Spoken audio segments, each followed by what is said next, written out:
Dentist డాక్టరే గాదు. అసలు ఏంటి సార్ ఇష్యూ ఏంది సార్ అసలిది? డెంటిస్టులు డాక్టర్లు కాకపోతే ప్రపంచవ్యాప్తంగా డెంటిస్ట్కి ముందు డాక్టర్ అని పెట్టరు ఏ యూనివర్సిటీ. పన్నుకు వైద్యం చేయడానికి మాత్రం ఒక ప్రత్యేకమైన విభాగం కావాలి. సో డెంటిస్ట్ కూడా డాక్టరే. Our oral health will affect our entire body. ఎవరికైనా నిజంగా నష్టం చేయాలని వాడికి గట్టిగా కొరకండి చాలు. ఓకే. ఖచ్చితంగా వాడికి రోగం వస్తుంది. అప్పుడు డెంటిస్ట్ రాస్తాడు కదా టెస్ట్లు. అప్పుడు కానీ అర్థం కాదు పేషెంట్కి డయాబెటీస్ ఉందని. నేను ఇప్పుడు దాకా అసలు డెంటిస్ట్ దగ్గరికి పోలేదు సార్. నేను చాలా ఆరోగ్యంగా ఉన్నా. 90% రారండి. మన దగ్గర ఏంటంటే మన దగ్గర అవగాహన తక్కువ. మీరు అన్నట్టు పళ్ళు ఆరోగ్యంగా ఉండాలి అనే కాన్సెప్ట్ కూడా మన దగ్గర తక్కువ. Many times patients came to that they are diabetic only because of the test we have written. We change people's lifes. నా ట్రీట్మెంట్ పూర్తయిన తర్వాత ఎప్పుడైతే వాళ్ళ పళ్ళు లోపలికి వెళ్ళాయో, ఎప్పుడైతే వాళ్ళ పళ్ళు రంగు మారిందో, ఎప్పుడైతే వాళ్ళకి ముందు లేని పళ్ళు పెట్టామో, they started smiling confidently. It change their life. Smile design treatment అసలు ఏం చేస్తారు? ఆకర్షణ అనేది అవసరం.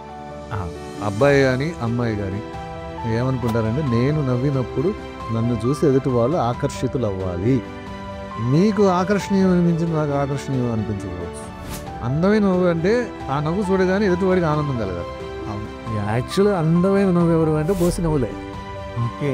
నోట్లో పళ్ళు లేని వాళ్ళది. అచ్చా. మీ వైద్యుడిని నమ్మండి. డాక్టర్ మీద నమ్మకం ఏర్పడిందా ఇంకా ఆయన చెప్పింది చేయించుకోవాలి. Hello sir, welcome to our show. Thank you very much, Rahul, for inviting me to RS Connect. Thank you sir. Sir, first of all we would like to have your introduction sir. Okay, I'm Dr. Arvind. Okay. Actually, Dr. NKS Arvind. I have done my BDS in Bangalore. In Bangalore, నాది BDS చేసాను.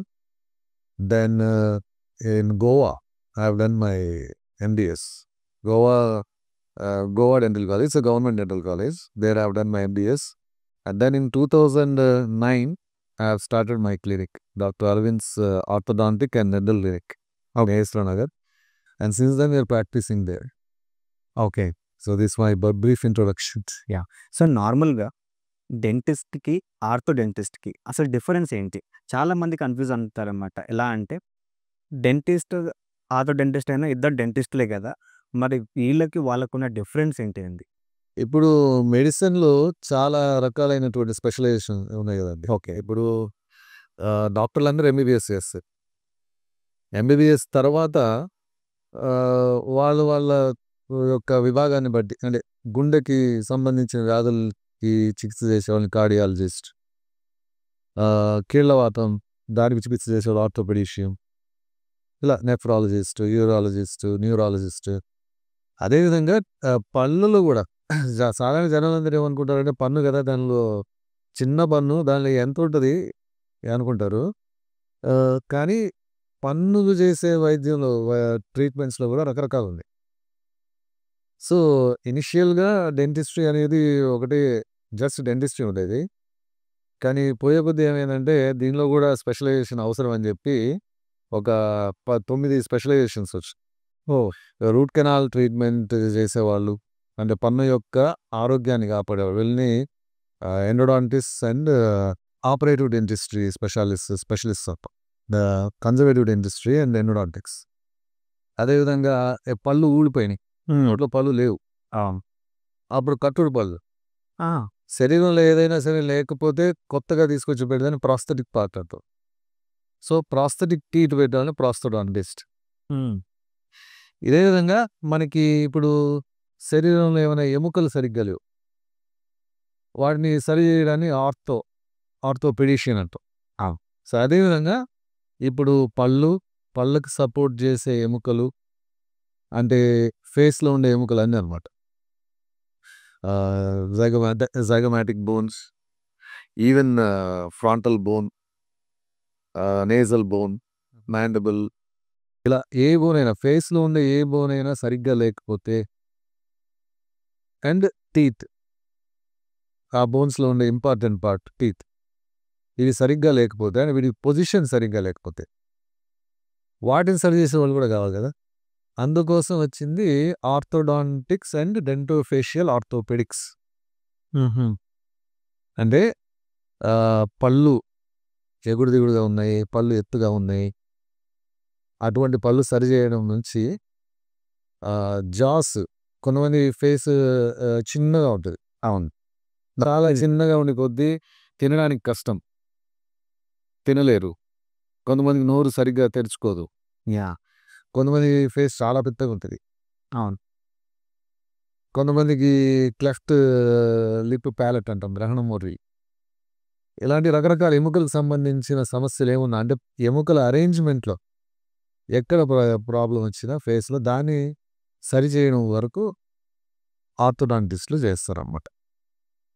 This is orthodontics and dentofacial orthopaedics. Okay. దీనికోసము around 1900లో ఈ branch start అయింది. Means in entire medical field. In entire medical field this is second speciality to come up. Okay. Means even before dermatology, nephrology ఇలాంటి వాటన్నిటికన్నా ముందు వచ్చిన speciality orthodontics. Okay. Sir ఈ మధ్య చాలా సోషల్ మీడియాలో ఒక ఇష్యూ చూస్తాం. ఏందంటే డెంటిస్ట్ డాక్టరే గాదు. అసలు ఈ కాంట్రోవర్సీ అనేది నార్మల్ డాక్టర్స్ ఫీల్డ్‌కే గాదు సార్. కానీ సొసైటీకి అసలు ఏమి ఇయ్యాలనుకుంటున్నాం అనే దాని గురించి క్వెషన్ నడుస్తుంది. Like doctors are fighting. అసలు ఏంది సార్? ఇష్యూ ఏంది సార్ అసలిది? ఫస్ట్ నేను చెప్పే నా అభిప్రాయం ప్రకారం బాధ్యత కలిగినటువంటి వైద్యులు ఎవరైనా సరే ఇటువంటి మాటలు మాట్లాడకూడదు సామాజిక మాధ్యమంలో. ప్రజల ముందు, పేషెంట్ల ముందు మనం మన విలువను తగ్గించుకుంటున్నాం. సేమ్ టైం అదేవిధంగా మన మీద ఉన్న నమ్మకాన్ని పోగొట్టుకుంటున్నాం. అవును. ఒక వైద్య రంగం ఇంకొక వైద్య రంగాన్ని తిట్టడం ద్వారా వాళ్ళ విలువను వాళ్ళు కోల్పోతున్నారు. ఇటువంటి వాటికి అసలు సాధారణంగా దూరంగా అవుతారు. ఎవరైనా సరే ఏదైనా సమస్య వచ్చినప్పుడు దాని గురించి ఆ సమస్య యొక్క మూలాల్లోకి వెళ్ళాలి. ఆ సమస్యను విశ్లేషించాలి, వివరించాలి తప్ప ఇట్లాంటి నా దృష్టిలో ఇలాంటివన్నీ ఏంటంటే చిన్న పిల్లలు మాట్లాడేటువంటి మాటలు. యాహ్! వాళ్ళు డాక్టర్ కాదు, మేమే డాక్టర్లు ఇలాంటివన్నిటికి దూరంగా ఉండడం మంచిది. ఇప్పుడు నేను అనుకోవడం మీరు చెప్పేది ఈ మధ్య కొంతమంది డెంటిస్ట్‌లు డాక్టర్లు కాదు అన్నారు. యాహ్! డెంటిస్ట్‌లు డాక్టర్లు కాకపోతే ప్రపంచవ్యాప్తంగా డెంటిస్ట్‌కి ముందు డాక్టర్ అని పెట్టరు ఏ యూనివర్సిటీ. సార్ అసలు ఈ డెంటిస్ట్, ఎంబీబీఎస్ మధ్య ఉన్న డిఫరెన్స్ ఏంటి సార్? అంటే ఎంబీబీఎస్ చేస్తేనే డాక్టర్ అంటారా? అంటే బీడీఎస్ చేస్తే డాక్టర్ అని చెప్పారా? మనకేమైందంటే వైద్యం అనేది ఒక్కొక్క ప్రపంచంలో ఒక్కొక్క దేశంలో ఒక్కో విధంగా అభివృద్ధి చెందింది. మన దేశంలో ఆయుర్వేదం ఉండేది. ఆహ్, మనము మిడిల్ ఈస్ట్ పోతే యునాని ఉండేది. హ్మ్. లాటిన్ అమెరికా ఇటువంటి వాటికి పోతే మనకి అలోపతి ఉండేది. ఒకప్పుడు ఇవన్నీ కూడా ప్రిమిటివే. ఇట్లా పూర్తి స్థాయి వైద్యాలు లేవు. కాకపోతే ఆ ఒక్క కాలంలో ఆయుర్వేదం మిగతా వాటన్నిటికన్నా చాలా అభివృద్ధి చెందింది. ఓకే. అంటే ఒక దాదాపు 1000 సంవత్సరాల క్రితమే ఆయుర్వేద వైద్యులు సర్జరీలు చేశారు. క్యాటరాక్ట్స్ తీయడము, కళ్ళకు సర్జరీలు చేయడము, ఈవెన్ రైనోప్లాస్టీ కూడా ఫస్ట్ ఆయుర్వేదం వాళ్ళు చేశారని అంటారు. తర్వాత సమ్ డిఫరెంట్ క్షారసూత్ర అని ఒకటి ఉన్నది. So surgeries were first started by ఆయుర్వేదం. ఇది ఇప్పుడు ప్రపంచవ్యాప్తంగా ఒప్పుకునేటువంటి విషయం. ఆ తర్వాత ఒక్కొక్క దేశంలో ఒక్కో రకంగా వైద్యం అనేది ముందుకెళ్ళింది. అవును. అయితే అలోపతిలో కొన్ని డిఫరెన్స్‌లున్నాయి. అలోపతికి, యునానీకి, ఆయుర్వేదం, తర్వాత హోమియోపతి వీటన్నిటికి రకరకాల డిఫరెన్స్‌లున్నాయి. వీటన్నిటిలో రకరకాల వ్యత్యాసాలు, తేడాలున్నాయి. అయితే ఈ నలుగురు కలిసి ఒక విషయంలో మాత్రం ఏకీభవించరు. అదేంటంటే పన్నుకు వైద్యం చేయడానికి మాత్రం ఒక ప్రత్యేకమైన విభాగం కావాలి. ఓకే. దంత వ్యాధుల్ని గుర్తించారు. హ్మ్. ఆయుర్వేదంలో 1000 సంవత్సరాల క్రితం రాసిన పుస్తకాలుగా సుశ్రుత సంహిత, చరక సంహిత ఇలాంటి వాటిల్లో పళ్ళు ఎన్నుంటాయి, ఎన్ని రకాల పళ్ళుంటాయి, వాటిని ఎట్లా కాపాడుకోవాలి, పళ్ళు ఎలా తోముకోవాలనేది కూడా దానిలో ఉంది. ఓహ్! అదేవిధంగా మీకు వాటిలో కూడా ఉంటాయి. ఇలా అలోపతి వాళ్ళు కూడా పాత పుస్తకాల్లో ఉండే ఉంటాయి వాటి గురించి. అయితే ఈ పళ్ళకి వైద్యం ఎవరు చేయాలి? ఎలా చేయాలి? అనేటప్పటికి మాత్రం నెమ్మదిగా ఏం ఆల్ ఓవర్ ద వరల్డ్ ఏం అభిప్రాయం వచ్చారంటే means simultaneously but not together. దీన్ని సెపరేట్‌గా వేరే వాళ్ళు చేస్తే బావుంటది. మామూలు వైద్యుడు దీన్ని చేయలేడు హ్మ్. అని సెపరేట్‌గా వేరే వాళ్ళు స్టార్ట్ చేయడం వీటికి ట్రీట్మెంట్ చేయడం మొదలైంది. మన దేశంలో మొదట మంగళవాళ్ళు చేసేవారు. మన ఊరికి పోతే ఊర్లలో శరీరానికి మసాజ్, ఫిజియోథెరపీ మంగళోడు చేస్తాడు. ఓకే. బార్బర్ చేస్తాడు. మంగళి పని చేసే వాళ్ళే గోళ్ళు తీస్తారు. వాళ్ళే పళ్ళు తీయడం కూడా మొదలైంది. వాళ్ళే పళ్ళు కూడా తీసేవాడు. ఓకే. సేమ్ థింగ్ మీకు అరబ్ దేశాల్లో ఇదే నడిచేది. యూరోపియన్ కంట్రీస్లో కూడా ఇదే నడిచేది.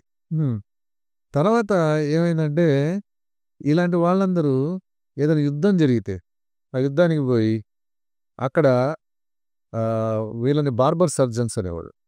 ఓకే. వీళ్ళు ఏం చేసేవాళ్ళంటే ఇది యుద్ధం అయింది. యుద్ధంలో సైనికులకి కాళ్ళు చేతులు తెగిపోతాయి. కొంతమందిని కాపాడాలి.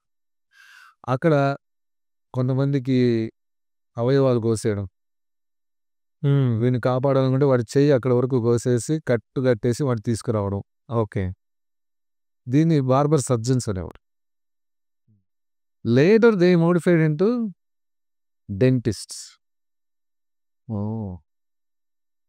అయితే వీళ్ళ మీదే డెంటిస్ట్రీ వదిలేస్తే ప్రజల ఆరోగ్యానికి ప్రమాదము అనేది గమనించిన తర్వాత వైద్య రంగంలోనే దంత వైద్యాన్ని కలిపారు. కలిపిన తర్వాత అందరికి అర్థమైంది this is around 2-3 centuries back. దంత వైద్యం చేసేవాడు వేరే వైద్యం చేయడానికి సమయం కుదరట్లేదు. దంత వైద్యం అనేది పూర్తిగా ప్రత్యేకమైనటువంటి వైద్యం అనే విషయం అర్థమైన తర్వాత నెమ్మదిగా దంత వైద్యం చేసేవాళ్ళు ఒకప్పుడు శరీరానికి వైద్యం చేసేవాడు, దంత వైద్యం కూడా చేసేవాడు. మన దేశంలో కూడా ఆయుర్వేదం డాక్టరే పన్నుకు కూడా మంది ఇచ్చేవాడు. ఓకే. తర్వాత పోగా ఏమైందంటే ఈ శరీరానికి వైద్యం చేసేవాడు పన్నుకు చేయలేడు, దీనికి చేసేవాడు దానికి చేయలేడు, సపరేట్ అయిపోయి ఓకే. బ్రాంచెస్ డివైడ్ చేశారు. అలా డివైడ్ అయిపోయి ఒక 2-3 centuries క్రమంగా జరిగింది. ఫలానా ఈ పర్టికులర్ డేట్లో ఇలా నిర్ణయం తీసుకున్నాం కాకుండా it has happened gradually. And the dentistry developed into a separate science. Separate science. So you can say in a sense మొత్తం వైద్య శాస్త్రంలో మొట్టమొదటి స్పెషాలిటీ డెంటిస్ట్. ఓకే. ఇప్పుడు ఎంబీబీఎస్, బీడీఎస్ కంపారిజన్కి వస్తే బీడీఎస్ చదివే వాళ్ళు జనరల్గా ఫిజియాలజీ అంటే ఎంబీబీఎస్లో చదివే సబ్జెక్ట్స్ ఏవైతే ఉన్నాయో వాటిలో దాదాపు ఒక 70% దాకా చదువుతారు అనమాట. Physiology, biochemistry, anatomy, total body anatomy. కొన్ని సంవత్సరాలు టోటల్ బాడీ అనాటమీ పెట్టారు, తర్వాత తీస్తారు. Head and neck and brain, తర్వాత pathology, microbiology, general medicine, general surgery. So medical వాళ్ళకు ఉండే సబ్జెక్టులు ఒక 70% ఉన్నాయి. అవి కాకుండా బీడీఎస్ వాళ్ళకి సపరేట్గా ఇంకొన్ని సబ్జెక్ట్స్ ఉంటాయి. బీడీఎస్ వాళ్ళకు ఉండే సబ్జెక్టులు ఎంబీబీఎస్ వాళ్ళకు ఉంటాయి. ఓకే. సో ఇది కంప్లీట్గా సపరేట్ అయిపోయింది. బట్ సిన్స్ కరికులంలో మాత్రం there is lot of overlapping. So dentist కూడా డాక్టరే. All over the world it is accepted. And in fact A dentist can give a death certificate. ఇది సుప్రీంకోర్టు ఇచ్చినటువంటి ఆర్డర్. దీని మీద కూడా కొంచెం కేసులు నడిచింది మన దేశంలో. సో ఫైనల్గా సుప్రీంకోర్టు చెప్పింది no, a dentist can give death certificate. So dentist is also a doctor and of course MBBS is a doctor. Sir మామూలుగా ఆర్థో డెంటిస్ట్ అంటే ఒక సపరేట్ బ్రాంచెస్ ఇన్ డెంటిస్ట్. అయితే అసలు ఈ బ్రాంచెస్కి ఎవరెవరు వస్తారు and most of the time A kind of people వస్తారు దీనిలోకి? ఇప్పుడు ఆర్థోడాంటిస్ట్ అంటే మేము చెప్పే కదండి, జనరల్గా ఫేస్లో ఉండే బోన్స్ కానీ టీత్ కానీ సరి చేస్తాం. బోన్స్ సరి చేయించుకోవడానికి వచ్చే వాళ్ళు చాలా తక్కువ. Okay. Most of the people don't know that they need to go to an orthodontist. Okay. 90% of our patients visitors for teeth. మాకు వచ్చే వాళ్ళు 90% మంది పళ్ళు ఎత్తుగా ఉన్నాయి, అందంగా లేము, ఇవి సరిచేయండి అనేవాళ్ళు వస్తారన్నమాట. ఓకే. సో మేము చేసేది ఏంటంటే ఈ పళ్ళు ఎత్తుగా ఉండే వాళ్ళకి ఆ పళ్ళని వెనక్కి నెడతాము, పళ్ళు ఎగుడు ఉండే వాళ్ళకి అవి సరి చేస్తాము. దీంతో అవి అందంగా తయారవుతారు. బట్ యాక్చువల్గా ఆర్థోడాంటిక్స్ అనేది వచ్చింది దానికోసం కాదు. పళ్ళు ఎగుడుగా ఉంటే there are 3 problems. You cannot chews certain type of food. So పళ్ళు సరిగ్గా లేవనుకోండి అలైన్మెంట్లో, కొన్ని రకాలైనటువంటి ఆహారం తినడం కష్టం. మీకు ఇప్పుడు పై పళ్ళు, ముందు పళ్ళు మధ్య ఇంత గ్యాప్ ఉందనుకోండి. పై పళ్ళు బాగా ముందుకున్నాయి, కింద పళ్ళు వెనక్కున్నాయి. లేదా కింద పళ్ళు ముందుకెళ్ళిపోయినాయి, పై పళ్ళు వెనక్కున్నాయి. మీరు అటువంటిప్పుడు మీరు యాపిల్ తినాలి, గువావా తినాలి, మీరు తినలేరు, కష్టం. అదొకటి. రెండోది ఏంటంటే ఏదన్నా దీన్నేమంటామంటే సోషల్ ప్రాబ్లమ్. అదేంటి you gone to a party where you cannot enjoy all kind of food. Yeah! ఇప్పుడు ఇలాంటి పళ్ళు ఉండే వాళ్ళు అందరి ముందు ఏమైనా తినాలనుకోండి మొహమాట పడతారు. ఇబ్బంది పడతారు. Okay. That is one thing. So ఇంకోటి ఏంటంటే పళ్ళు ఇర్రెగ్యులర్గా ఉన్నాయనుకోండి, you cannot brush them properly proper అవుతుంది. దానివల్ల ఏమవుతుందంటే చిగుళ్ళు వ్యాధి, గమ్ డిసీజెస్ వచ్చి పళ్ళు తొందరగా ఊడిపోయే అవకాశం. సో ఫంక్షన్ దెబ్బతింటుంది, హెల్త్ దెబ్బతింటుంది. డెంటల్ హెల్త్ దెబ్బతింటుంది. డెంటల్ హెల్త్ దెబ్బతింటే ఓవరాల్ హెల్త్ కూడా దెబ్బతింటుంది. Okay. Oral health is called gateway to general health. మనం ఆరోగ్యంగా ఉండాలంటే పౌష్టికాహారం తినాలి. పౌష్టికాహారంలో ఉన్నవన్నీ శరీరానికి అందాలంటే దాన్ని బాగా నమిలి మింగాలి. ఇది మనకి చిన్నప్పుడు 1వ తరగతిలో చెప్తారు ఇది. ఓకే. బాగా నమిలి మింగాలంటే పళ్ళు ఉండాలి. కానీ ఆ పళ్ళు సరిగ్గా ఉండాలి. సరిగ్గా ఉండాల్సిన ప్లేస్‌లో ఉండాలి. సార్ నాకు డౌట్ సార్ ఇప్పుడు. పళ్ళు జనరల్‌గా అందరికొస్తాయి. కానీ అన్నట్టు ఎగులు దిగులు పళ్ళొస్తాయి. ఒకటి ముందుకు, ఒకటి వెనక్కి. అంటే ఇది దేనివల్ల వస్తది? అంటే జనరల్‌గా ఇప్పుడు చాలామంది పిల్లలు అంటే వాళ్ళకి టీతింగ్ వచ్చినప్పుడు ఆళ్ళని అంటే వేళ్ళని పెట్టుకోవడం జరుగుతుంది. లేదంటే మనకు ఇది పాసిఫైయర్స్ ఇస్తాం జనరల్‌గా పిల్లలకి అది టీతింగ్ వచ్చేటప్పుడు. అంటే ఇది వాడడం వల్ల వస్తుందా? లేదంటే ఇంకేదైనా సమస్య ఉంటుందా ఈ ప్రాబ్లమ్? ఈ పళ్ళు ఎత్తు రావడానికి లేదా ఎగుడు దిగుడు రావడానికి దీన్ని ఏమంటామంటే జనరల్‌గా మా టర్మ్స్‌లో మాల్ అక్లూజన్ అంటాం. ఓకే. ఇది రావడానికి 2 కారణాలు. ఒకటి జెనెటిక్స్, రెండోది ఎన్విరాన్మెంటల్ కాజెస్. ఓహ్! ఇప్పుడు మీరు చెప్పారు ఏది నోట్లో వేలు పెట్టుకోవడం, పాసిఫైర్స్ లేకపోతే మౌత్ బ్రీతింగ్, నోట్‌తోనే గాలి పీలుస్తుంటారు కొంతమంది. ఇవన్నీ మేము ఎన్విరాన్మెంటల్ కాజెస్ అంటాం. అంటే యాక్చువల్‌గా వీళ్ళకి జీన్స్ ప్రకారం మంచి పళ్ళు రావాలి. పళ్ళు చక్కగా రావాలి. కానీ వీళ్ళు నోట్లో వేలేసుకొని ఉండడం వల్ల, లేకపోతే ఎప్పుడు నోటితో గాలి పీల్చడం వల్ల, ఇంకోటి పాల పళ్ళును సరిగ్గా పట్టించుకోకపోవడం వల్ల, పాల పళ్ళుని సరిగ్గా కేర్ తీసుకోకపోవడం వల్ల ఏమవుతాయంటే అవి పుచ్చిపోతాయి. పుచ్చుకోవడం వల్ల అవి తొందరగా ఊడిపోవడం, వాటి సైజ్ చిన్నగా అయిపోవడం అవుతుంది. దాంతో పర్మనెంట్ టీత్ పెద్ద పళ్ళు సరిగ్గా రావు. అవి ఎగుడు దిగుడుగా వస్తాయి. These are all come under environmental causes. ఇంకోటి మెయిన్ కాజ్, రెండో కాజ్ ఏంటంటే ఈ మాల్ అక్లూజన్‌కి జెనెటిక్స్. ఓహ్! ఇప్పుడు తల్లి జీన్స్, తండ్రి జీన్స్ డిఫరెంట్ ఉంటాయి. ఇప్పుడు మనకి పిల్లవాడికి వచ్చే జీన్స్‌లో సగం తల్లి నుంచి, సగం తండ్రి నుంచి వస్తాయి.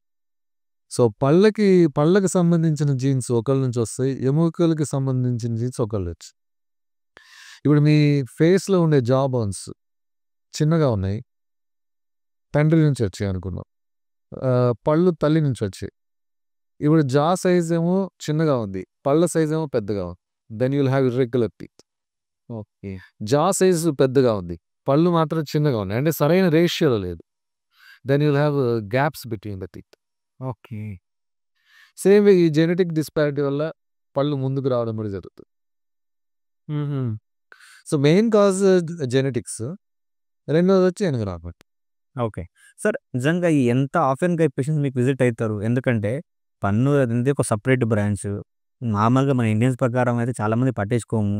అది కంప్లీట్‌గా మీకు బాగా నొప్పొచ్చి అది ఇంకా మాతో కాదు అనుకున్నప్పుడే డాక్టర్ దగ్గరకొస్తాడు. లేదా జనరల్‌గా అవాయిడ్ చేస్తారు పేషెంట్స్ ఏదైనా. లేదంటే వాళ్ళకి తెలిసిన ఏదో హోమ్ రెమెడీ ట్రై చేస్తా ఉంటారు. నిజంగా ఈ పేషెంట్స్ పీపుల్ ఈ ఏజ్ గ్రూప్ ఏదైతే ఉంటుందో ఇది ప్రాబ్లమ్ అయితున్న వాళ్ళు నిజంగా విజిట్ అయితారంటారా? 90% రారండి. ఆ! మన దగ్గర అవగాహన తక్కువ. మీరు అన్నట్టు. దంతవైద్యం పట్ల అవగాహన తక్కువ. ముఖ్యంగా అసలు పళ్ళు ఆరోగ్యంగా ఉండాలంటే, పళ్ళు ఆరోగ్యంగా ఉండాలి అనే కాన్సెప్ట్ కూడా మన దగ్గర తక్కువ. విదేశాలతో పోలిస్తే. ఈవెన్ జనరల్ డాక్టర్స్ కూడా what I have observed generally is even a gastroenterologist doesn't tell his patient that teeth are important. Okay. జీర్ణ వ్యవస్థ గురించి జీర్ణ వ్యవస్థకు సంబంధించిన రోగాలు నయం చేసే గ్యాస్ట్రోఎంట్రాలజిస్ట్ కూడా ఆయన దగ్గరికి వచ్చే రోగులకి మీ జీర్ణ ప్రక్రియ సరిగ్గా కావాలంటే మీరు బాగా నమిలి తినాలండి, కాబట్టి పళ్ళు బాగుండాలి, దంత వైద్యుడి దగ్గరికి వెళ్ళండి అని చెప్పేది చాలా తక్కువ మన దేశంలో. దురదృష్టవశాత్తు. అంటే నేను వాళ్ళు తప్పు పట్టడం కాదు. Somehow this how it is in India. Okay. Suppose మీరు అబ్రాడ్ వెళ్ళారనుకోండి, you have to get a dental clearance to as I know in US if you are going for if you are planning pregnancy you have to visit a dentist. దేనికి? ఎందుకంటే మీకు చిగుళ్ళు ఆరోగ్యంగా లేకపోతే there is a chance for premature birth. Oh! So, oral health is equal to complete body health. our oral health will affect our entire body. మీకు ఇక్కడ సరదా చెప్తా, మనిషి శరీరంలో అన్నింటికన్నా భయంకరమైన బ్యాక్టీరియా ఎక్కడుంటది? మౌత్‌లో. మౌత్‌లో. చాలామంది ఏమనుకుంటారంటే చేతి వేళ్ళు, కాలి వేళ్ళు, కాలి గోర్లు అవన్నీ నోట్లోకే వెళ్తాయి సార్. అక్కడ ఉంటాయి అనుకుంటారు. కానీ యాక్చువల్‌గా మన శరీరం మొత్తంలో మీరు ఎవడైనా చంపాలనుకుంటే, ఎవడైనా చంపడం అక్కర్లేదు. ఎవరికైనా నిజంగా నష్టం చేయాలనుకుంటే వాడిని గట్టిగా కొరకండి చాలు. ఓకే. ఖచ్చితంగా వాడికి రోగం వస్తుంది. ఓకే. కొన్ని జంతువులు వేరే జంతువుల్ని కేవలం కొరకడం ద్వారా చంపుతాయి. ఇప్పుడు కుముడు అనేది ఒకటి ఉంది, పెద్ద ఉడుము. అది జస్ట్ కొరికి వదిలేస్తుంది. దాని నోట్లో ఉండే బ్యాక్టీరియా ఏదైతే ఉందో జంతువు దాని లోపల వ్యాపించి దాన్ని ఇన్ఫెక్ట్ చేసేస్తుంది. అంత పవర్ఫుల్ బ్యాక్టీరియా ఉంటుంది దాని నోట్లో. అదేవిధంగా మనిషి నోట్లో కూడా అన్నింటికన్నా పవర్ఫుల్ బ్యాక్టీరియా ఉంటుంది మనిషి నోట్లో. ఓకే. కాబట్టి ఏముందంటే ఈ బ్యాక్టీరియా ఎవరైతే వాళ్ళ పళ్ళని సరిగ్గా చూసుకోరు, ఎవరైతే వాళ్ళ యొక్క పంటి ఆరోగ్యాన్ని, నోటి ఆరోగ్యాన్ని జాగ్రత్తగా చూసుకోరో వాళ్ళ నోట్లో ఉండే బ్యాక్టీరియా హార్ట్కి వెళ్ళుద్ది. హార్ట్కి వెళ్ళి infective endocarditis, subacute bacterial endocarditis అనే 2 భయంకరమైనటువంటి ఇన్ఫెక్టివ్ కండిషన్స్ ఆఫ్ హార్ట్ కలుగజేస్తాయి. Same time this bacteria can go to your kidneys, it can go to your knee joints and cause septic arthritis. Okay. It can go to brain. These are all scientifically proven. Yeah! And one more thing is, if you, according to American Diabetologists Association, American ఏడియా. వాళ్ళ ప్రకారము you have to, if you are having diabetes, you must visit dentist every 4th month for cleaning. ఇక్కడ problem ఏం తెలుసా sir? చాలామంది వాళ్ళు ఎప్పుడైతే ఆ పన్ను ప్రాబ్లం తక్కువ కాదో డెంటిస్ట్ విజిట్ అయిన తర్వాత అప్పుడు డెంటిస్ట్ రాస్తాడు కదా టెస్ట్లు, అప్పుడు కానీ అర్థం కాదు పేషెంట్కి డయాబెటీస్ ఉందని. మీరు కరెక్ట్. చాలామందికి పన్ను తీయించుకోవడానికి వస్తారు. నా దగ్గర స్టాండర్డ్ ప్రోటోకాల్ ఏంటంటే పన్ను తీసే ముందు మేము టెస్ట్లు రాస్తాం. దానిలో ఒకటి sugar test. Many times patients came to they are diabetic only because of the test we have return. Otherwise they don't know. తెలీదు వాళ్ళకి. మేము పరీక్ష రాసిన తర్వాత ఆ రక్త పరీక్షలో ఫస్ట్ టైం వాళ్ళు తెలుసుకున్నారు, మాకు ఆల్రెడీ షుగర్ ఉంది. Sugar and teeth, diabetes and teeth are very much related. పళ్ళ చుట్టూ ఉండేటటువంటి ఇన్ఫెక్షన్ వల్ల షుగర్ కంప్లీట్గా కంట్రోల్లోకి రాదు. షుగర్ ఉండే వాళ్ళకి దాని కంట్రోల్లోకి తేకుండా పన్ను తీయడం సాధ్యం కాదు. వాళ్ళకి కానీ మనం పన్ను తీస్తే డయాబెటిక్ కోమా వచ్చే అవకాశం ఉంది, డయాబెటిక్ కీటోఅసిడోసిస్ వచ్చే అవకాశం ఉన్నది. ఈ 2 తీవ్రమైన కండిషన్స్ అందరికీ రావు, కానీ వచ్చే అవకాశం ఉంది. కానీ చాలామందికి షుగర్ ఉండే వాళ్ళకి మనది కంట్రోల్లోకి రాకుండా మనం కానీ పన్ను తీసామంటే గాయం మారదు అండ్ సెకండరీ ఇన్ఫెక్షన్ వచ్చే అవకాశం. So diabetes and teeth are very much related. Same way heart and teeth, same way kidneys and teeth, entire body and teeth are related. అన్ఫార్చునేట్గా ఏంటంటే ఇది ప్రభుత్వం నుంచి ప్రజల్లోకి ఈ యొక్క అవగాహన అనేది వెళ్ళట్లే. So because of that 90% of the people are away from dental treatments. Sir ఇప్పుడు ప్రాబ్లం ఏంటంటే సార్, నార్మల్గా ఏ దగ్గర పోయినా అంటే మన ఒక ఏరియా చూసుకుంటే గనక డెంటల్ క్లినిక్ గల్లీకి ఉంటున్నాయి సార్. అంటే క్వెషన్ ఏందంటే సార్, జనాలు అడిగే క్వెషన్ ఏందంటే, నిజంగా ఇద్దరు మంది డాక్టర్లు బయటికొస్తున్నారు. ఇన్ని క్లినిక్స్ ఉన్నాయి. వీళ్ళు ఎట్లా సర్వైవ్ అవుతున్నారు? వాళ్ళు ఎలా సర్వైవ్ అవుతున్నారు అనేది ఒక మంచి ప్రశ్నే. నిజానికి మన దగ్గర ప్రపంచంలో ఉన్నటువంటి మొత్తం డెంటల్ కాలేజ్‌లో more than 50%, around 60% of the colleges are in India. Hmm. World health organization ప్రకారము ప్రతి 4,000 మందికి ఒక డెంటిస్ట్ ఉండాలి. అది 4,000 మందికి. ప్రతి 1000 మందికి ఒక ఫిజిషియన్ ఉండాలి. అలాగే ప్రతి 4,000 మందికి ఒక డెంటిస్ట్ ఉండాలి. కానీ మన దేశంలో ప్రతి 2,000 మందికి ఒక డెంటిస్ట్ ఉన్నారు. ఇది నేను చెప్పడం కాదు. మన కేంద్ర ప్రభుత్వం ఒక 4, 5 ఇయర్స్ బ్యాక్ పార్లమెంట్‌లో ఇచ్చిన సమాధానం. అంటే మన దగ్గర అవసరానికన్నా ఎక్కువ డెంటిస్టులు ఉన్నారు. ఓహ్! అవసరానికన్నా ఎక్కువ డెంటిస్టులు బయటకొస్తున్నారు. కానీ దీనిలో ఒకటేంటంటే, ఈ బయటకొచ్చే వాళ్ళలో అరౌండ్ 50-60% ప్రాక్టీస్ చేయట్లే. ఆ! 90 మీరు ఏ డెంటల్ కాలేజ్ పోయినా 90% అమ్మాయిలు. ఓకే. అమ్మాయిలనేసరికి వాళ్ళకొచ్చే మొట్టమొదటి సమస్య ఏంటంటే, వాళ్ళు ఎవరిని పెళ్లి చేసుకుంటారో వాళ్ళతోటి వెళ్ళిపోవాలి. యాహ్! సర్‌నేమ్ మారుతుంది కాబట్టి. యాహ్! వాళ్ళతో వెళ్ళిపోవాలి. ఇప్పుడు ఆయన ఉద్యోగం బ్యాంక్ ఉద్యోగం అనుకోండి. ఆయన ప్రతి 3 సంవత్సరాలకి మారుతాడు ఊరు. వీళ్ళు ప్రతి 3 సంవత్సరాలకి క్లినిక్ మారలేరు. ఓకే. ప్రతి 3 సంవత్సరాలు కొత్త క్లినిక్ పెట్టలేరు. చాలా మంది అలా ఆపేస్తున్నారైతే. కొత్త క్లినిక్ పెట్టలేరు. So, 50% most of the even I worked as a professor, means associate professor. I was in teaching profession for 10 years. Most of my students, female students, they are not practicing. Even among my batchmates also, many are not practicing because of this. But still, compared to any other country, we have very high number of dentists in India. Survey అవుతున్నారంటే they are somehow they are surviving. కానీ రీసెంట్‌లో నేను article చదివాను sir. ఆ dentist is earning like anything. Seriously డెంటిస్ట్‌లో అంత earning ఉందండి. లేదు. అంత earning లేదు. అంత ఎర్నింగ్ ఉంటే మేము కూడా మీకు ఎర్నింగ్ లైక్ ఎనీథింగ్ అంటే this is that applicable to foreign countries. మీరు అమెరికా, ఆస్ట్రేలియా, యూరోప్ ఇలాంటి దేశాలకు పోతే మీకు one of the top earning professional is dentist. Not even dentist, even మీరు ఇంటర్నెట్ పోయి if you type top 20 professionals in US and కొట్టండి, multiple websites will come with rankings. You go to any website, and then there will be at least 2 to 3 types of dentists. There will be an orthodontist, one endodontist, dental hygienist. Even dental hygienist will be there. On top 20. Actually వీళ్ళందరూ ఒకటే. ఆహా!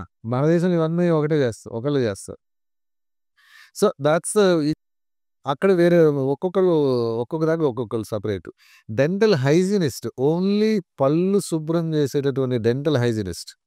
He will not do other procedures like root canal treatments, caps, crowns ఇవేం చేయడు. He will only clean the teeth. Even the dental hygienist is there in top 20 in abroad, not in India. ఇండియాలో అట్లేం లేదు. ఇండియాలో డెంటిస్టులు చాలా ఏం సంపాదించట్లేదు. మెజారిటీ డెంటిస్టులు they are surviving. Okay. Surviving, we have to say. But at the same time, I will not say they are in bad condition. India is a growing economy. They have a bright future. Of course, 20-30% of the dentists, they are earning very well. A profession తీసుకున్నా ఒక 20-30% మిగతా వాళ్ళకన్నా ఎక్కువ సంపాదిస్తారు. So because of their experience, handling. their experience, like different factors. Sir ఎప్పుడైనా అనిపించిందా? బహుశా నేను తప్పు చేస్తానేమో డెంటల్ తీసుకొని, ఇది కొంచెం కష్టపడిపోతే ఎంబీబీఎస్ వచ్చేదేమో అని అనిపించిందా ఎప్పుడన్నా? No, honestly, మా జనరేషన్‌లో we all wanted to become MBBS. నాకు డెంటిస్ట్ అనేది ఒకటి ఉందని కూడా నాకు తెలియదు ఆ ఏజ్‌లో. డెంటిస్ట్రీకి బీడీఎస్ చేయాలి అని నాకు తెలియదు. నాకు చాలామంది తెలియదు మా ఏజ్‌లో. అప్పట్లో ఇంత అవేర్నెస్ లేదు అప్పుడు. We all wanted to become MBBS. But we ended up in BDS. So initially we were sad. Okay. సరే ఇంకా కాంప్రమైజ్ ఇంకా ఎన్నాళ్ళని మనం తల్లిదండ్రుల మీద భారం వేసుకోవచ్చు. మనం ఇంకో సంవత్సరం చదవాలి ఎంసెట్ కోసం అంటే మళ్ళీ తల్లిదండ్రుల మీద భారం కదా. ఎన్నిలని చెప్పి తీసుకున్న వాళ్ళమే మేమంతా. But if you ask me now I'm very happy that I'm dentist. Yeah. Because of so much awareness has come. We do various kind of treatment procedures. Yeah. We change people's lives, Exactly. especially as an orthodontist. I have seen people crying after the treatment got over. Not because my treatment is costly, but because of the change it got in their life. Okay. పెళ్లి కాని అమ్మాయిలు పళ్ళు ఎత్తున్నాయి, బాగా ఎత్తున్నాయి, పళ్ళు వికారంగా ఉన్నాయి, fluorosis ఉండే అమ్మాయిలు, పళ్ళు నల్లగా ఉండే అమ్మాయిలు, పళ్ళ మధ్య చాలా సందులు ఉండే అమ్మాయిలు, అబ్బాయిలు ట్రీట్మెంట్ పూర్తయిన తర్వాత జీవితాంతం అప్పటి వరకు నవ్వలేదు వాడు. నా ఇన్స్టాగ్రామ్ అకౌంట్లో ఈ వీడియోస్ కూడా ఉన్నాయి. Okay. జీవితాంతం వాళ్ళు నవ్వలేదు. Even they wrote these things in the reviews also. నవ్వలేదు. నా ట్రీట్మెంట్ పూర్తయిన తర్వాత ఎప్పుడైతే వాళ్ళ పళ్ళు లోపలికి వెళ్ళాయో, ఎప్పుడైతే వాళ్ళ పళ్ళు రంగు మారిందో, ఎప్పుడైతే వాళ్ళకి ముందు లేని పళ్ళు పెట్టామో, they started smiling confidently. It change their life. 10 మంది ముందు మాట్లాడడానికి భయపడేవాడు ఉద్యోగంలో సెమినార్ ఎట్లా ప్రజెంట్ చేస్తాడు, ఒక ప్రజెంటేషన్ ఎట్లా ఇస్తాడు సుపీరియర్స్ ముందు, ఒక ఫంక్షన్ పోతే ఎట్లా మాట్లాడతాడు. Nowadays it is important whichever profession you are in. Yeah. When you have a get together in your office, you should mingle with others, Present. and the hierarchy also observes that. Correct. Superiors observe that who is communicating with others. Communication has become a very important tool now. మరి పళ్ళు ఎత్తుండేవాళ్ళు, పళ్ళు వికారంగా ఉండేవాళ్ళు, how they అసలు నవ్వడానికి భయపడేవాడు, ఎదుటి వాళ్ళతో ఏం మాట్లాడతాడు. ఇలాంటి వాళ్ళందరూ ట్రీట్మెంట్ చేసిన తర్వాత దే అవుట్ ఆఫ్ హ్యాపీనెస్, ఆనంద బాష్ప. అది అంతేకాకుండా ఇందాక చెప్పాను కదా మొదట్లో, చిన్న చిన్న అంటే దవడలు ఇటు పోయి ఉంటాయి. కొంతమందికి అసలు నోట్లో పళ్ళే ఉండవు, తినలేరు ముసలి వాళ్ళు. ఆ తినలేక సన్నగా అయిపోతారు, ఆరోగ్యం దెబ్బతినిపోతుంది. ఇలాంటి వాళ్ళందరికీ ట్రీట్మెంట్ చేసిన తర్వాత వాళ్ళకి వచ్చే ఎక్స్పీరియన్స్, వాళ్ళలో వచ్చే ఆనందం అదొకటి. ఇంకోటి, ఈ ట్రీట్మెంట్ చేయడం చాలా ఛాలెంజ్. నేను చదువుకునేటప్పుడు ఏమనుకున్నాను, ఆ పన్ను అంటే ఏమన్నది, ఓ పన్ను తీసి ఇంకో పన్ను పెడతారు అనుకున్నాను. ఓకే. It's highly demand. ఇంకోటి అంటే డెంటిస్ట్రీలో ఒక 0.1 mm is considered as a kilometre. మీకు నోట్లో పెట్టేటటువంటి పన్ను సైజులో మీకు 0.1 mm తేడా వస్తే you cannot sleep. Patient cannot sleep. Okay. విపరీతంగా ఇబ్బంది పెడుతుంది. పన్ను నొప్పి వచ్చేస్తుంది, తర్వాత తలనొప్పి వచ్చేస్తుంది, మొహం ఎర్రగా అయిపోతుంది, అసలు స్వెల్ కూడా అయిపోతుంది. Many times people have come to. Okay. Sometimes my own patients will come back to me after I place the crowns because of these small changes. We'll rectify that. Sometimes patients have come from other clinics. Sir, I've got my teeth done, but I'm facing pain everywhere. It's all because of that small difference of point whatever. Okay. So dentistry 0.1 mm తేడా రావడం వల్ల అంత impact పడుతుంది patient మీద. So dentistry is very technique sensitive. Okay. Sir, smile గురించి మాట్లాడారు కాబట్టి smile design అసలు ఈ మధ్య ఈ కాన్సెప్ట్ చాలా ఇవాల్వ్ అవుతుంది సార్. ఎలా అంటే నిజంగా ఒకప్పుడు ఏంటంటే దీనికి సొల్యూషన్ లేదు, చాలామంది కాంప్రమైజ్ అయిపోయేవాళ్ళు, ఇక అంతేలే ఇంకా ఆప్షన్ లేదు, ఇంకా అవేర్నెస్ కూడా లేకపోయింది అంటున్నాం. కానీ ఇప్పుడు ఈ అవేర్నెస్ బాగా వచ్చేసింది. ఎందుకంటే ఇప్పుడు ఒకరిని చూసి ఒకరు రావడం, లేదంటే దీని గురించి మీరు ఎడ్యుకేట్ చేయడం, ఇవన్నీ జరుగుతుంది ఈ మధ్యలో. కానీ అసలు ఈ స్మైల్ డిజైన్ ట్రీట్మెంట్ అసలు ఏం చేస్తారు? స్మైల్ డిజైనింగ్ అంటే అండి, స్మైల్ వచ్చిన పేషెంట్కి స్మైల్ ఏ విధంగా ఉంటే అందంగా ఉంటుంది అనేది చూస్తాం అనమాట. దీని గురించి మాట్లాడి కొంచెం I will go to history and కొంచెం ఫిలాసఫీ కూడా. Smile designing has become a business tool. Unfortunately. But actually every dentist is a smile specialist. Everyday. Every dentist is smile designer. Oh! Okay. By default. So, కానీ కొంతమంది ఏంటంటే smile designing అనేది మేమే చేస్తాం. Okay. మా దగ్గర అందుబాటులో ఉంది. ఇది ప్రచారం కోసం రకరకాలుగా చెప్తుంటారు. ఫ్లెక్స్‌లో డిపెండ్స్ ఆన్ అడ్వర్టైజింగ్. ఇప్పుడు స్మైల్ బాగుంటే అందంగా ఉంటాం అనేది ఒక అభిప్రాయం కదా! కానీ నిజానికి అందమైన నవ్వు ఎవరిది? నిజానికి బాగా అందమైన నవ్వు అంటే ఆ నవ్వు చూడగానే ఎదుటివాడికి ఆనందం కలగాలి. అవును. అదే అందమైన నవ్వు కదా! అందరికీ ఆనందం తెప్పించే నవ్వులు ఎవరివి? నోట్లో పళ్ళు లేనివాడివి. చిన్న పిల్లోడు ఉన్నాడు, దోగాడే పిల్లవాడు, బాకే పిల్లవాడు, వాడి నోట్లో పళ్ళు ఉండవు. ఓకే. వాడు నవ్వుతాడు. ఆ నవ్వు ఎంత అందంగా ఉంటుంది. యాహ్! అందుకే ఆ ఫోటోలు పెట్టుకుంటాం కదా మన ఆఫీసుల్లో. ఇంకొకటి ఎవరిది? ముసలి వాళ్ళది. బోసి నవ్వులు అంటాం. యాక్చువల్గా అందమైన నవ్వు ఎవరు అంటే బోసి నవ్వులే. ఓకే. నోట్లో పళ్ళు లేని వాళ్ళది అచ్చా! కదా!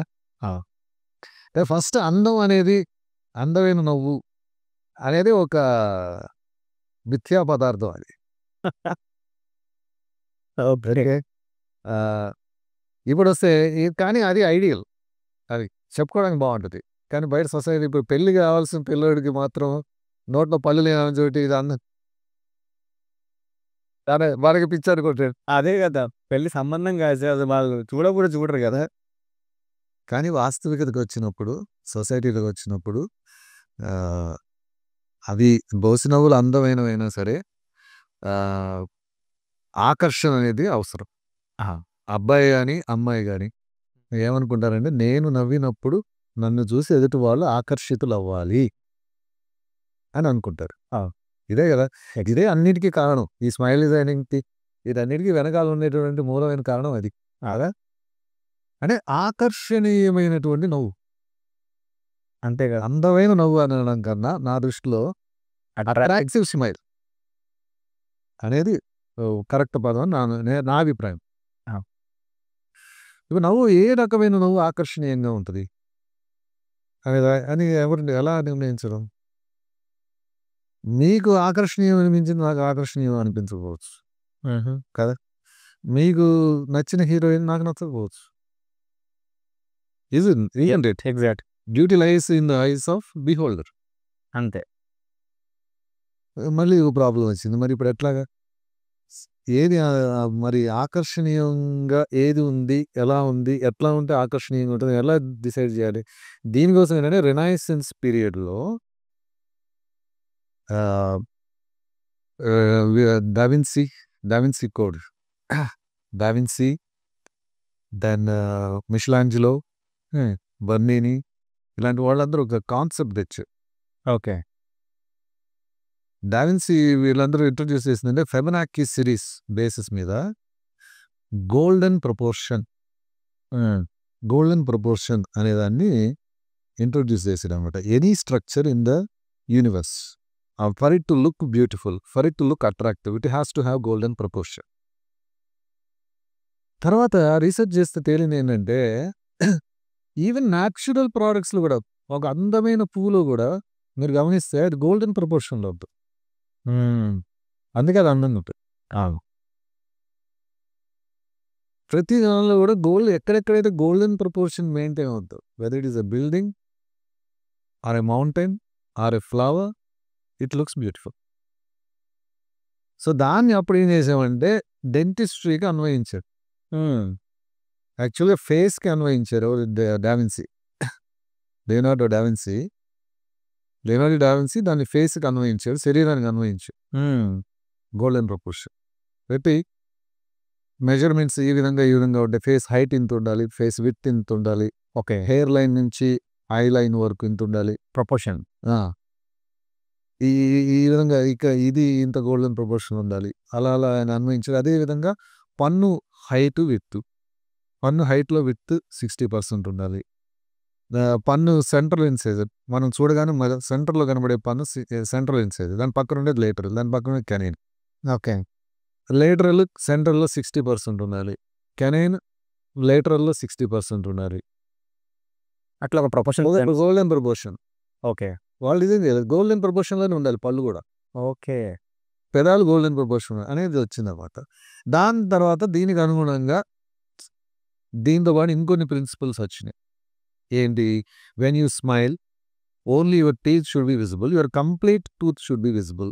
Okay. Your dental mid line should be in the centre. And there are many other things. ఇవన్నీ చెప్తే ఇది డెంటల్ క్లాస్ అయిపోతది. ఇలాంటివన్నీ ఒక 20 ఒక ప్రిన్సిపల్స్ ఉన్నాయి కొన్ని. వీటన్నిటి ప్రకారము ఈ మన దగ్గరికి వచ్చినటువంటి వ్యక్తి యొక్క నవ్వు వీటన్నిటి ప్రకారం ఉందా లేదా అనేది చెక్ చేసి దాని ప్రకారం పళ్ళు పెట్టడమే స్మైల్ డిజైన్. సార్ ఈ బ్రేసెస్ చాలామందికి ఇప్పుడు బ్రేసెస్ వాడాలి ఎందుకంటే వాటికి అలయన్స్ పట్టి లేకపోవడం స్పేస్ పెట్టడం. అసలు ఈ బ్రేసెస్ ఏంటి సార్? ఈ చాలామందికి మెటల్ బ్రేసెస్ అని ఇండస్ట్రియల్ బ్రేసెస్ అని వాటిలో చాలా ఉన్నాయి. జనాలకి ఇట్లా ఈ అవగాహన ఎట్లా రావాలి? ఇది అసలు ఏది తీసుకుంటే బెటర్, ఏది తీసుకుంటే అడ్వాంటేజ్ ఉంటుంది? మీ డెంటిస్ట్ మీరు చెప్పిన డిమాండ్స్ ప్రకారం, అంటే డిమాండ్స్ కాదు, మీ యొక్క రిక్వైర్మెంట్స్ ప్రకారం అన్నీ మీ యొక్క రిక్వైర్మెంట్స్, మీ యొక్క నీడ్, అంటే మీ పళ్ళు ఎలా ఎలా జరగాలి, ఎముకలు ఎలా జరగాలి, ఈ అవసరాలు వీటన్నిటికి అనుగుణంగా ఆయన ఏదైతే సూచిస్తాడో అదే బెస్ట్ ప్రైస్. ఓకే. నేను చెప్పేది ఏంటంటే పేషెంట్లకి don't go for window shopping. Second opinion is not wrong. ఒక డాక్టర్ బ్రేసెస్ అవసరం అని చెప్పాడు, ఇంకో డాక్టర్ అవసరం, ఇంకో డాక్టర్ని కలిసి నిజంగా మా పిల్లవాడికి బ్రేసెస్ అవసరమా అని అడగడంలో ఎటువంటి తప్పు లేదు. దాన్ని ప్రోత్సహించాలి. నేను ప్రోత్సహిస్తా కూడా, నేను చెప్తా, మీరు please go and find another specialist also, find maybe నా ట్రీట్మెంట్ ప్లాన్ ఇది నా ట్రీట్మెంట్ ప్లాన్ అండి, వేరే ట్రీట్మెంట్ ప్లాన్ కూడా ఉండొచ్చు అండి, ఆల్టర్నేట్ ఇంకొకరు కూడా నేను చెప్తాను, నిజాయితీగా నేను చెప్తుంటాను. అలా కాకుండా పలానా డాక్టర్ గారు పలానా బ్రేసెస్కి ₹1,00,000 అడిగారండి, మీరు 50,000కి చేస్తారా? మీరు ఎంతకి చేస్తారు? Bargaining. This is called window shopping. Okay. ఎక్కడ తక్కువగా దొరుకుద్ది ఇది, దిస్ ఈజ్ రాంగ్. యూ సమ్సి ఒకటి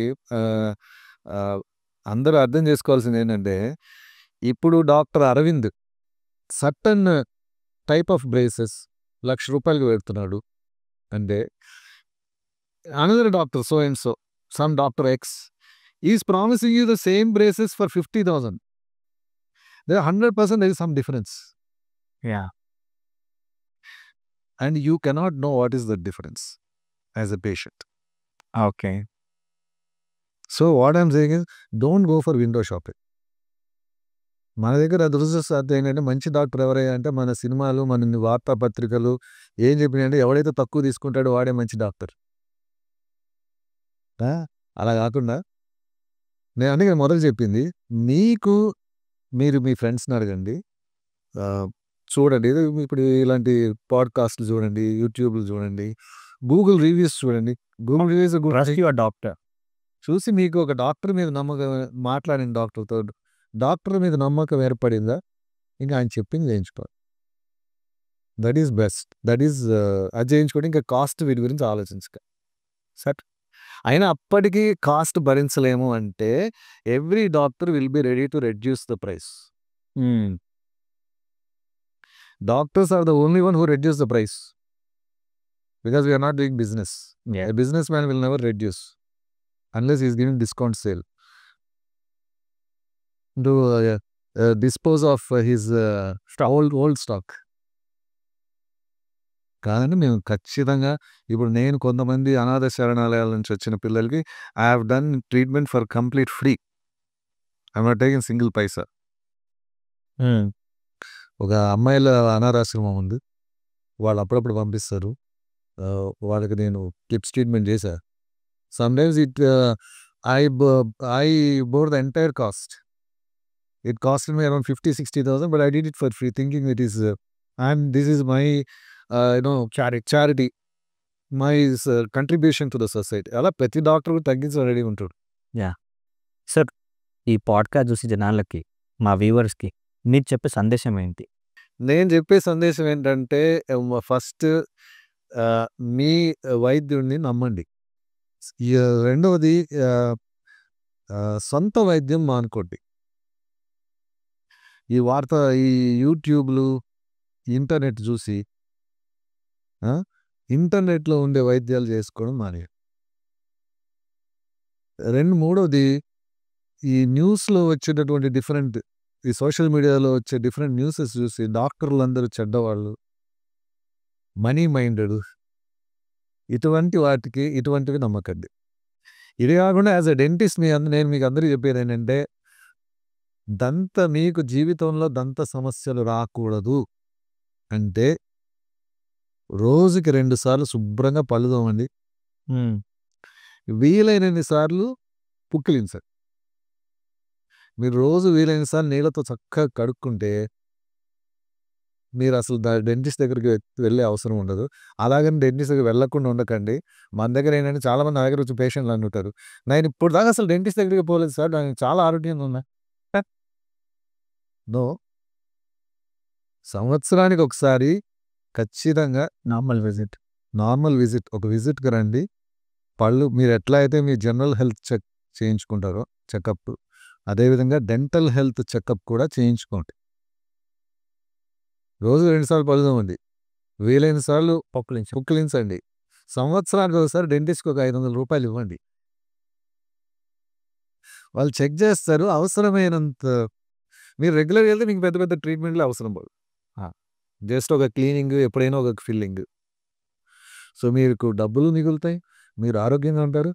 అన్నిటికన్నా మించి because we had this discussion, trust your doctor and please don't get treatments done by according to internet. నేను చూసింది ఏంటంటే, చాలామంది ఫస్ట్ పన్ను నొప్పి వస్తే ఇంతకుముందు ఏమైనా మందు వేసుకున్నాడు, అది వేసుకుంటాడు. ఇంట్లో ఏమైనా పెయిన్ కిల్లర్ ఉంటే తర్వాత ఇంట్లో వాళ్ళని అడుగుతాడు, తర్వాత పక్కింటోడిని అడుగుతాడు, తర్వాత ఎదురింటోడిని అడుగుతారు. తర్వాత వీళ్ళు వెళ్ళి డాక్టర్ ఎవడంటే ఈ మందుల షాపు మెడికల్ షాప్ ఓనరు, వాడు కూడా ఇచ్చిన మందులు వాడిన తర్వాత ఇవేమీ పని చేయకపోతే అప్పుడు డెంటిస్ట్ దగ్గరికి వస్తుంటారు. అప్పటికి ఆ వ్యాధి ముదిరిపోద్ది, కాస్ట్ పెరిగిపోద్ది. So please say no to self treatment. Thank you so much sir. We had a wonderful conversation. Thank you so much. Thank you very much, Rahul, for inviting me to this podcast. I really enjoyed it. Thank you. So